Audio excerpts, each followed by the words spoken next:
Queridos irmãos, queridas irmãs, então esse vídeo é de número 93, livro de Sueli Caldas Schubert, o tema Obsessão, Desobsessão. Nos encontramos ainda na mensagem em vigilância, a porta para a obsessão. Então, Sueli continua dizendo aqui assim: momentos de invigilância existem muitos, não é verdade?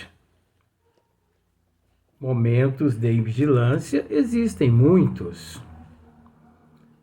Todos os temos em incontáveis ocasiões.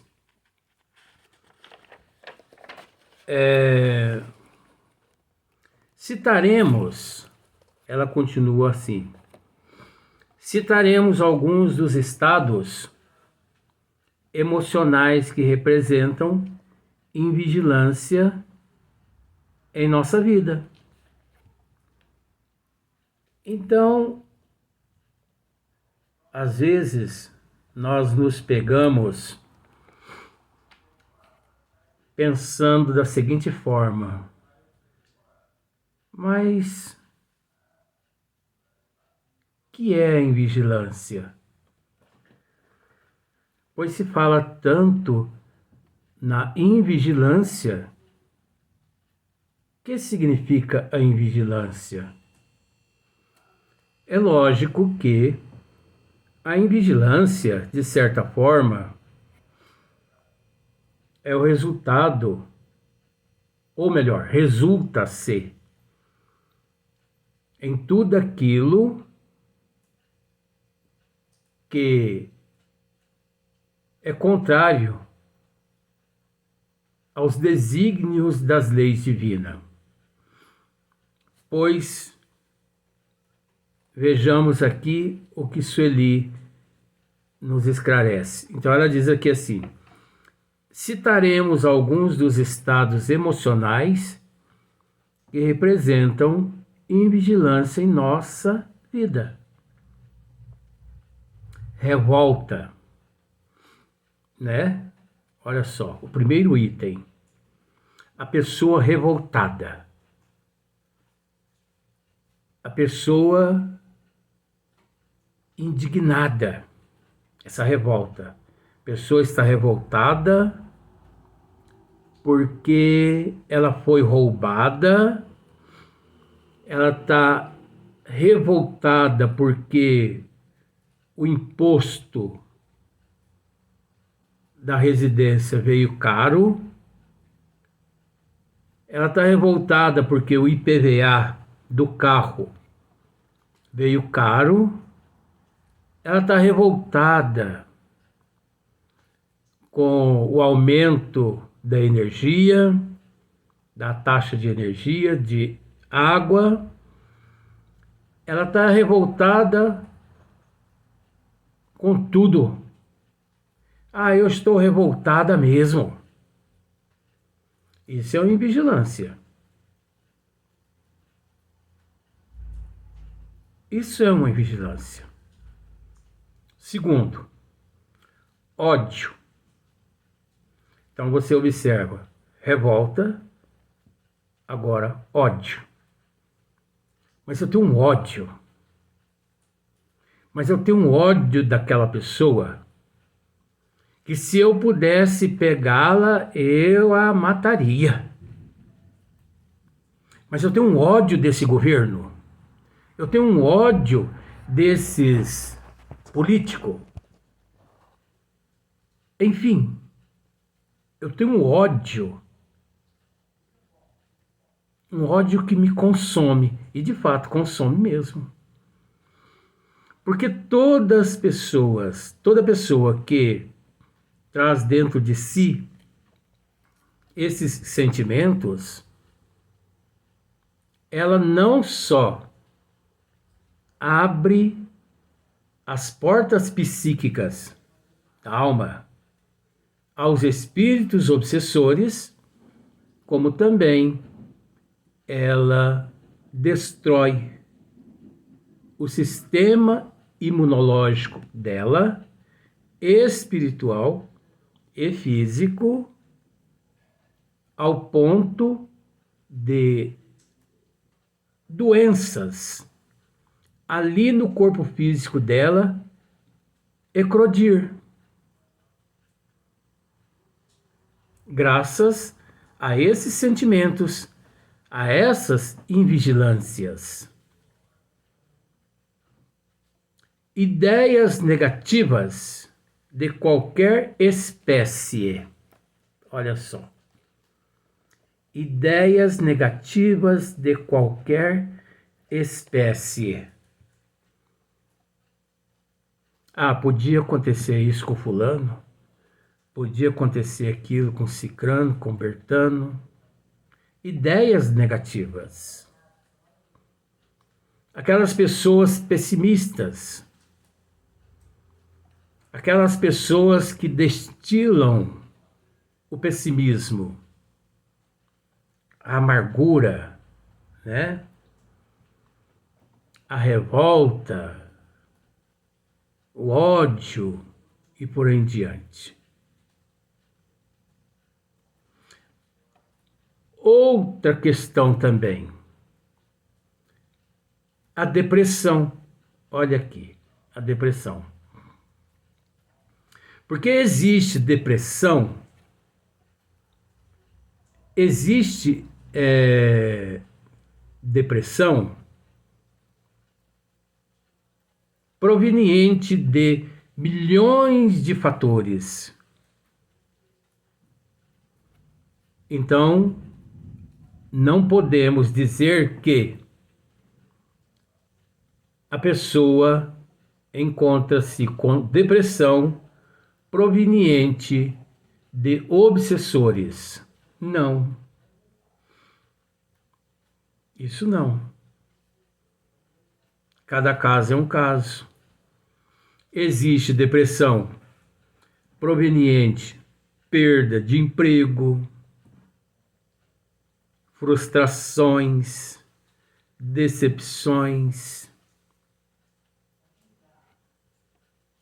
medicamentos em excesso que enfraquece a imunologia neurológica, mental da pessoa, enfraquecendo o organismo da pessoa, perda de pessoas amadas,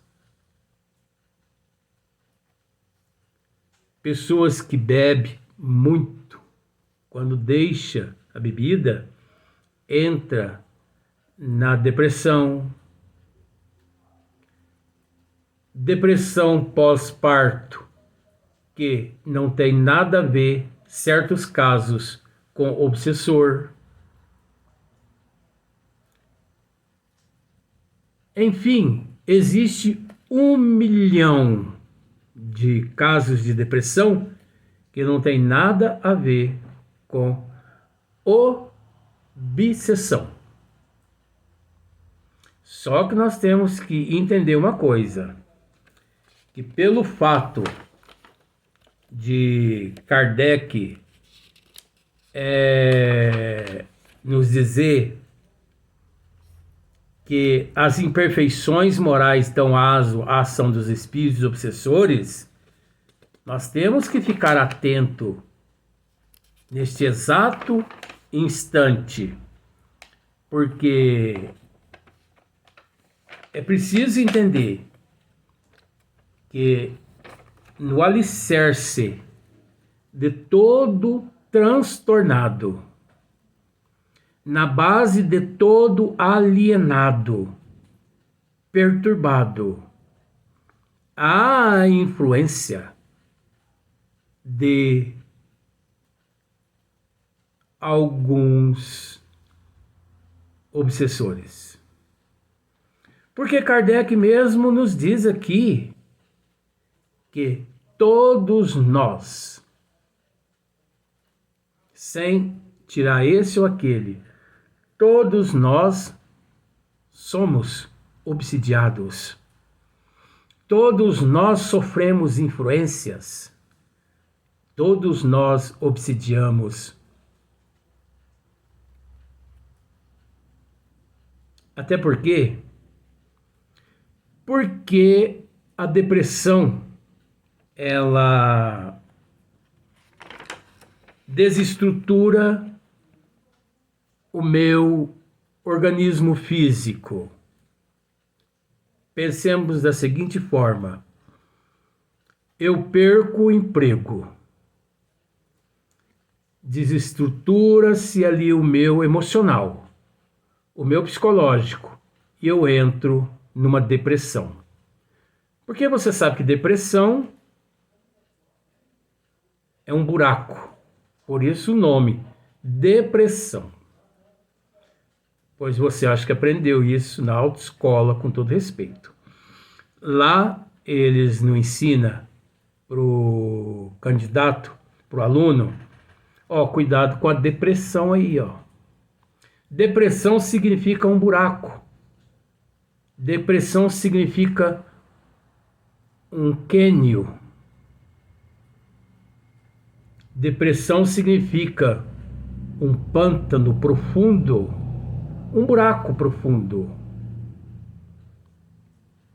que cada qual nele mergulha por diferentes fatores, por diferentes preponderâncias, por diferentes pré-existências, né? Como está aqui no tema anterior, que são os predisponentes, né? E também as predisposições. Porque nós temos que entender que se o indivíduo não traz devidas passadas aquelas predisposições,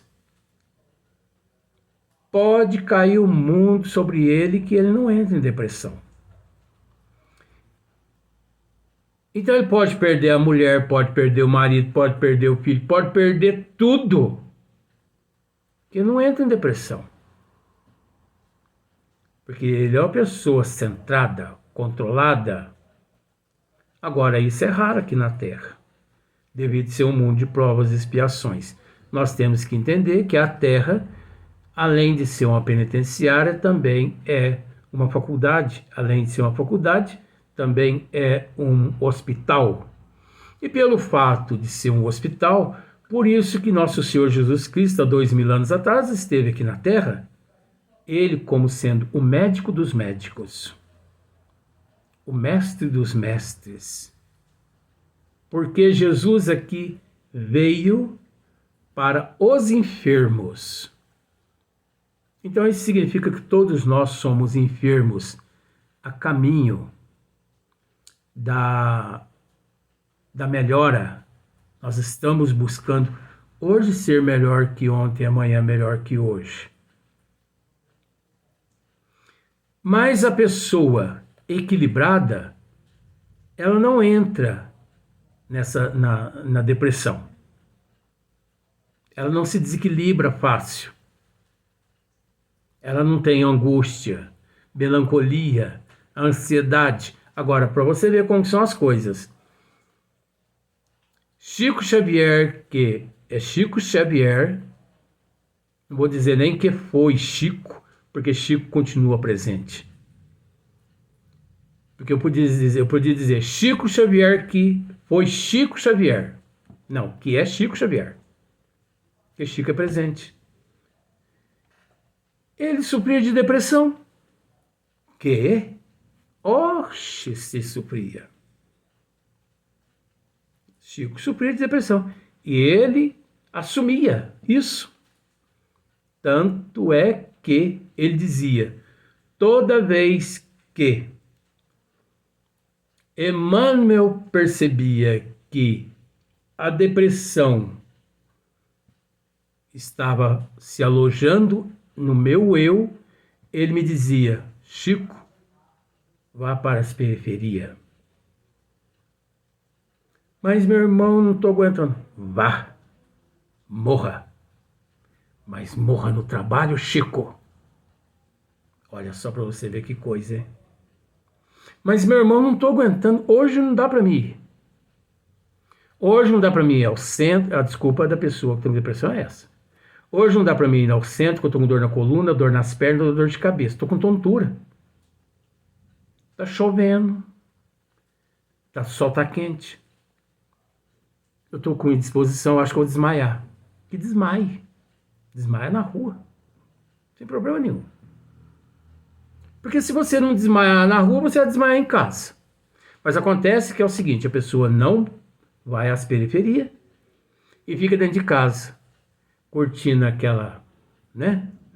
Aquele quadro, vai assistir televisão, vai mexer no celular, vai bater papo que não presta, vai ver filmes que não presta. Então quer dizer que coisa que não presta, a pessoa está ótima. Mas para ir para as periferias, a pessoa não pode. Então, Emmanuel lhe dizia, vá, nesse instante, para as periferias. E Chico ainda dizia, retrucava, né? Mas, meu irmão, eu não estou aguentando. Olha a situação que eu me encontro, eu estou muito deprimido. Isso está no Livro dos Casos de Chico Xavier, um livro. E Emmanuel lhe dizia, você não está se sentindo bem, Chico? Não. Vá a si mesmo. Morra, mas morra no trabalho. Nada de morrer no comodismo, porque isso atrofia a alma e caracteriza suicídio. Então Chico ia às periferias. E chegando lá, abraça um, abraça outro, beija um, beija outro, e conversa e orienta e tal, e tal, e tal. Daí 2, 3 horas, Chico voltava à casa dele, ao lar dele, tomava um banho. Cadê a depressão? A gente sabe que cada caso é um caso. Existem as depressões crônicas, que a pessoa já nasce com aquele quadro de idiotismo, né? Aqueles casos que a pessoa nasce moribundo, aqueles casos que as pessoas, desde criança, depende de psiquiatra, depende de hospital psiquiátrico. Graças a Deus que existem esses hospitais, esses profissionais, esses medicamentos, isso tudo enviado por Deus. Nada sem que Deus não esteja presente. Então, existem milhões de fatores que desencadeia depressão, que nem sempre nós podemos culpar todos os casos de depressão sendo oriundo de obsessores, desencarnado, que eu quero dizer, e sim obsessores encarnado. Nós mesmos podemos nos obsidiar. Eu mesmo posso desencadear em mim uma depressão, porque eu, na condição de espírito reencarnado, sou alma, ou melhor, estou alma, né? Então eu posso desencadear em mim uma depressão. Mas nós vamos dar sequência aqui porque assim Sueli nos esclarece. Caso contrário, se o tema fosse depressão, nós não ficaríamos só nesse comentário, não. Nós adentraríamos muito mais outras questões que no momento não carece de comentários, porque o tema é outro. Então, um outro item, tristeza. Tem hora que a pessoa, assim, abate nela uma tristeza tão grande. A pessoa fica triste, né? Assim, você olha na pessoa, assim, você percebe que a pessoa está ali só o corpo físico, mas a alma mesmo parece que já foi embora. Tá? Aquela tristeza. Milhões de fatores desencadeia também a tristeza. Como já dissemos, não podemos nos esquecer que esses fatores todos condicionam meios ao desequilíbrio psíquico para que os nossos irmãos obsessores infiltrem e ali desestruture mais ainda aquela pessoa, levando ele à condição de um obsidiado. Então, desânimo. Nossa, mas eu estou com desânimo.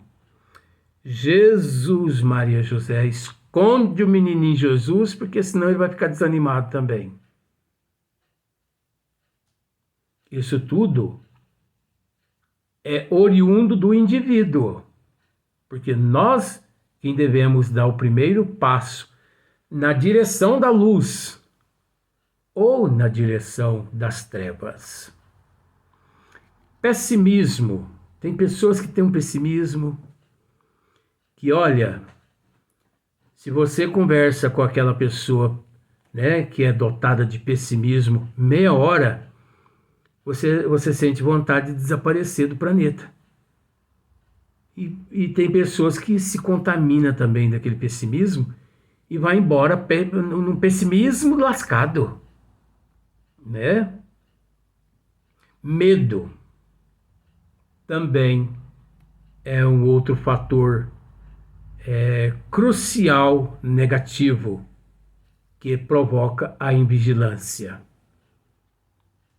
Nunca que excessivamente devemos ter medo dos acontecimentos.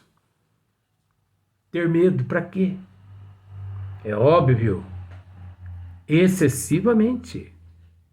Porque o medo, até certo ponto, ele é o nosso aliado positivo. Mas de um certo ponto excessivo em diante, ele já se torna um nosso inimigo. Porque vejamos bem. Você está dentro da sua casa e você ouve lá na rua um tiroteio, né? E você pensa assim, ai meu Deus do céu, deixa eu fechar o portão, deixa eu fechar a porta. Nossa Senhora, eu tenho medo de tiro que... Isso aí é o teu instinto de sobrevivência, é um instinto de conservação, de preservação. São instintos que levam a pessoa a se proteger. Agora, por exemplo, sai um tiroteio na rua. Você pega e fala assim, eu vou sair lá na rua para me ver o que está acontecendo. Aí alguém fala assim, mas você não tem medo de sair na rua? Eu, medo? Que é isso? Nunca tive medo na minha vida. Tá. Você sai lá na rua, um tiro desgovernado para lá para cá, pá no teu peito e joga no chão. No Rio de Janeiro mesmo, na Pedra da Gávea, muitas pessoas morrem naquela altura, mais de 800 metros de altura, se não me falha a memória, no Morro da Gávea. Por que as pessoas morrem? Porque ali naquele morro, né, do Pão de Açúcar, as pessoas sobem lá em cima, sem nenhum cinto de segurança, e elas aproximam-se de um despenhadeiro para olhar lá embaixo. Mas você não tem medo de altura? Não, não tem medo. E de repente a pessoa começa a escorregar, porque a pedra é lisa, e a pessoa não consegue se segurar. Aí depois, bombeiro é acionado e o corpo da pessoa é encontrado naquela situação que eu não preciso dizer. Tem pessoas que não conseguem chegar no parapeito de uma grade de um prédio de 5 andares, 10 andares, 20 andares. de tanto medo de altura. Até certo ponto ela está certa. Mas o medo em excesso, ele é porta aberta aos nossos irmãos. O medo em excesso é uma invigilância. Invigilância essa que ocasiona a facilidade onde os nossos irmãos, aproveitando-se aquela desestruturação, eles infiltram. Quer dizer, tudo tem que ser moderado, nada de excesso. Até conforme nós temos dito, o mel excessivo, ele causa mal-estar no estômago, a pessoa vomita, né, tem diarreia. Mas como o mel moderadamente, para você ver como ele é um medicamento. Nós vamos para o próximo vídeo dar sequência nesse assunto.